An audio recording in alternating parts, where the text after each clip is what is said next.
the Frog Prince.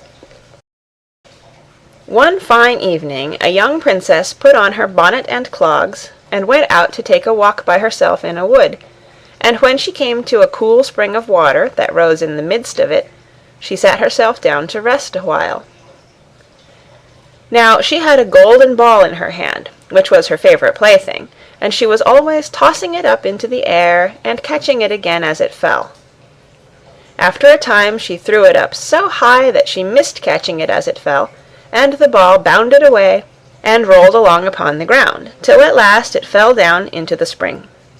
The princess looked into the spring after her ball, but it was very deep, so deep that she could not see the bottom of it. Then she began to bewail her loss, and said, "Alas! If I could only get my ball again, I would give all my fine clothes and jewels, and everything that I have in the world." Whilst she was speaking, a frog put its head out of the water, and said, "Princess, why do you weep so bitterly?" "Alas!" said she, "what can you do for me, you nasty frog?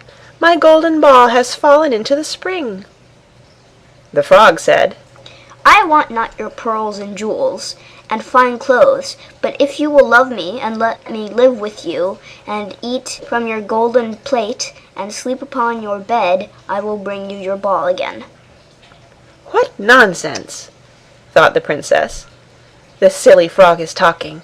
He can never even get out of the spring to visit me, though he may be able to get my ball for me, and therefore I will tell him he shall have what he asks." So she said to the frog, "Well, if you will bring me my ball, I will do all you ask." Then the frog put his head down and dived deep under the water, and after a little while he came up again with the ball in his mouth, and threw it on the edge of the spring.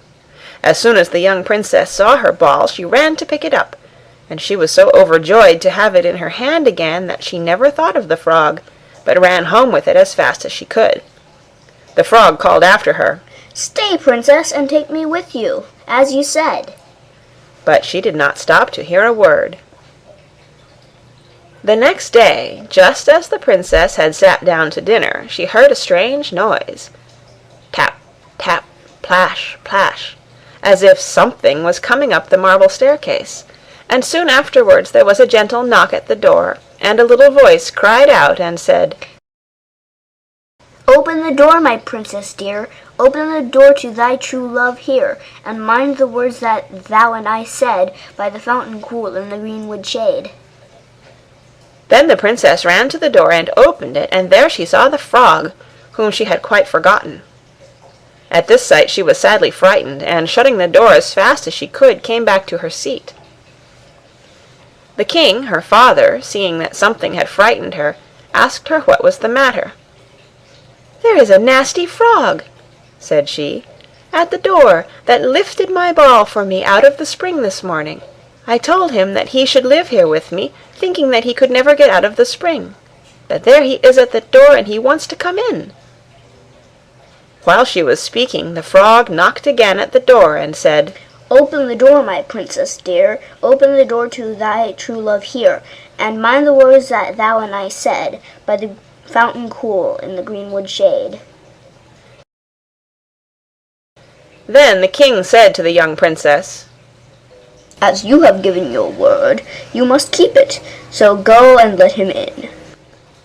She did so, and the frog hopped into the room, and then straight on, tap, tap, plash, plash, from the bottom of the room to the top, till he came up close to the table where the princess sat. "Pray lift me upon the chair," said he to the princess, "and let me sit next to you." As soon as she had done this, the frog said, "Put your plate nearer to me, so that I may eat out of it." This she did, and when he had eaten as much as he could, he said, "Now I am tired. Carry me upstairs and put me into your bed." And the princess, though very unwilling, took him up in her hand and put him upon the pillow of her own bed, where he slept all night long. As soon as it was light, he jumped up, hopped downstairs, and went out of the house. "Now then," thought the princess, "at last he is gone, and I shall be troubled with him no more." But she was mistaken, For when night came again, she heard the same tapping at the door, and the frog came once more and said, "Open the door, my princess dear. Open the door to thy true love here, and mind the words that thou and I said by the fountain cool in the greenwood shade." And when the princess opened the door, the frog came in and slept upon her pillow as before, till the morning broke. And the third night he did the same. But when the princess awoke on the following morning, she was astonished to see, instead of the frog, a handsome prince, gazing at her with the most beautiful eyes she had ever seen, and standing at the head of her bed. He told her that he had been enchanted by a spiteful fairy, who had changed him into a frog, and that he had been fated so to abide till some princess should take him out of the spring, and let him eat from her plate, and sleep upon her bed for 3 nights.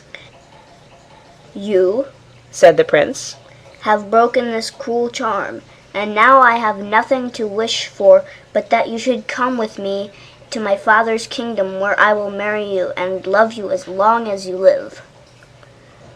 The young princess, you may be sure, was not long in saying "yes" to all this, and as they spoke a gay coach drove up, with 8 beautiful horses, decked with plumes of feathers and a golden harness, and behind the coach rode the prince's servant, faithful Heinrich, who had bewailed the misfortunes of his dear master during his enchantment so long and so bitterly that his heart had well nigh burst.